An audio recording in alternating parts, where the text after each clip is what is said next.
సంబంధం కూడాను ఆవిర్భవిస్తుంది. మీరు ప్రీతిపూర్వకంగా హృదయపూర్వకంగా సేవల్లో పాల్గొని ఎవరికి చేసినప్పటికీ నా దైవానికి చేస్తున్నాను ఈ సేవలని విశ్వసించి చెయ్యాలి.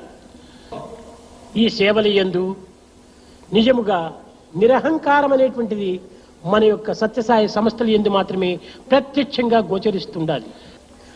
ఈ అహంకారము చావాలంటే నిజమైనటువంటి యొక్క ప్రేమ పెరగాలి. ప్రేమ స్వరూపులారా, జన్మకు కర్మమే కారణం. కనుక ప్రతి మానవుడు కూడాను కారణ జన్ముడే. కర్మ ద్వారా జన్మించినటువంటి ఈ జన్మకు ధర్మము ప్రధాన పురుషార్థము.